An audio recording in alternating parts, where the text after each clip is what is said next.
Pagkatapos ng 100 taon, lahat tayo ay nakalibing na. Amen? Nakalibing na rin, sigurado, ang ating mga minamahal, ang ating mga kamag-anak, ang ating mga kaibigan, ang ating mga kakilala. At pagkatapos ng 100 taon, iba na rin ang mga tao na nakatira sa ating mga bahay, sa ating mga tahanan na kung saan pinaghirapan nating pagawa at patayo. May mga ibang tao na rin ang magmamay-ari ng mga bagay ng ating mga inipon. Pagkatapos ng 100 taon, ang kotse na binayaran natin at inutang, wala na rin. Maaaring ito ay scrap, lata na, tinapon, o baka inilibing na rin. Pagkatapos ng 100 taon, yung ating trabaho na pinagpaguran, ini-stress, palaging iniisip, binigay na sa iba. O maaaring ang kumpanya na ating pinasukan ay wala na rin. Pagkatapos ng 100 taon, yung mga kaaway natin na kinaiinisan, nakabaon na rin. At pagkatapos ng 100 taon, kahit ang ating mga kaapu-apuhan, hindi man tayo maaalala, makikilala, o matatandaan.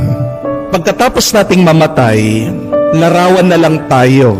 Makikita sa album, sa picture, nakasabit sa dingding. Maaring makikita tayo, dadaan tayo sa Facebook feed ng ibang tao, pero hindi na tayo kilala.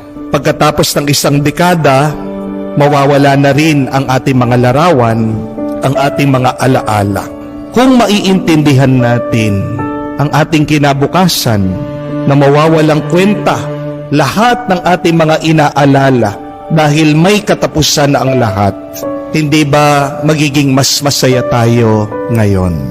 Yung ating mga takot ngayon, pagkatapos ng 100 taon, wala na yan. At pagkatapos nating mamatay, yung ating mga pangamba, wala na rin kwenta. So tandaan natin ito, mga kapatid, that life is short and quick. Maiksi lang ang buhay at mabilis. Lalong-lalo na ito ay umiiksi at bumibilis dahil sa ating takot, pag-aalala at pangamba. Do not make your life shorter and quicker because of your constant worrying, panicking, and fearing.